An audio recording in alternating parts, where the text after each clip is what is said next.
আমাদের কি চিন্তা হয় না যে আমরা এই দুনিয়ায় থাকতে পারবো না, আমাদের এই দুনিয়া ছেড়ে চলে যেতে হবে? এই জবানের হেফাজত যদি না করি, আমার এই জবান দ্বারাই আমি জাহান্নামী হয়ে যাব। আসসালামু আলাইকুম ওয়া রাহমাতুল্লাহ। বন্ধুরা কেমন আছেন সবাই?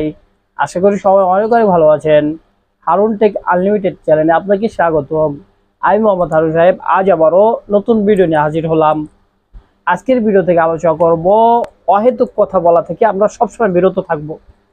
কেননা আল্লাহ তাআলা বড় নিয়ামত স্বরূপ আমাদেরকে জবান দিয়েছেন। এই জবানের মাধ্যমেই মানুষকে খুশি করা যায়, এই জবানের মাধ্যমেই মানুষকে কষ্ট দেওয়া যায়, এই জবানের মাধ্যমেই মানুষকে অপরাধী বানানো যায়, এই জবানের মাধ্যমেই মানুষকে অপরাধ থেকে মুক্ত করা যায়। এই জবান আল্লাহ তাআলার বড় নিয়ামত।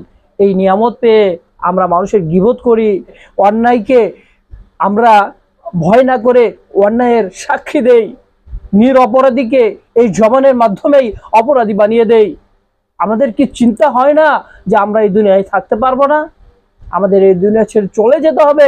এই জবানের হেফাজত যদি না করি, আমার এই জবান দ্বারাই আমি জাহান্নামী হয়ে যাব। পরকালে যদি আমি জাহান্নামী হয়ে যাই, আমার পাশে কে দাঁড়াবে? যার টাকা খেয়ে আপনি মিথ্যা সাক্ষী দিয়েছেন, সে কি আপনার শাস্তি ভোগ করবে? একবার বিবেকটারে প্রশ্ন করে দেখেন, নিজের বিবেকটারে একটু, নিজের বিবেক দিয়ে একটু নিজের চিন্তা করে দেখেন। জবান অনেক দামি জিনিস। অনেক লেকচারার আছে মোটিভেশনাল কথা বলে আজ লক্ষ লক্ষ টাকা আর্ন করতেছে। এই জবান দ্বারা মানুষের ভালো উপদেশ দেওয়া যায়, এই জবান দ্বারা সৎ কাজের আদেশ দেওয়া যায়, অসৎ কাজের নিষেধ করা যায়। আমরা কি করি? আমরা অহেতুক কথা বেশি বলি, নিজের সম্পর্কে বেশি বানিয়ে বানিয়ে বলি, জবানের মাধ্যমে মিথ্যা কথা বলি। মিথ্যা সকল পাপের মূল। এই জবান দিয়ে যদি বেশি বেশি কোরআন তেলাওয়াত করি, বেশি বেশি সৎ কাজের আদেশ করি, অসৎ কাজের নিষেধ করি, তাহলে আমাদের জীবন সফলকামী হবে। ইহকালে আমরা সফল হব, পরকালেও আমরা সফল হব।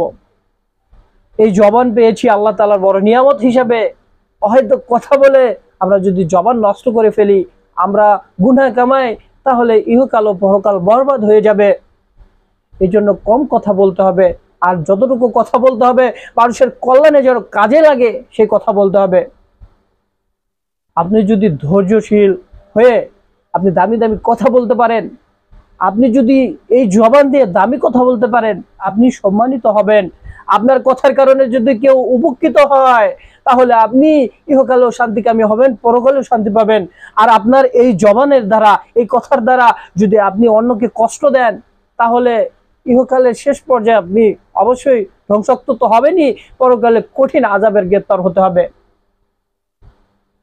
আল্লাহ যেন আমাদেরকে এই জবান দ্বারা সৎ কাজের আদেশ, অসৎ কাজের নিষেধ এবং বেশি বেশি আল্লাহর কুরআন তেলাওয়াত সহ, হাদিস সহ ভালো ভালো কথা বলার তৌফিক দান করেন, আমিন। বন্ধুরা, এই ছিল আজকের ভিডিও। আবার কথা হবে পরবর্তী ভিডিওতে। সবাই ভালো থাকবেন, সুস্থ থাকবেন।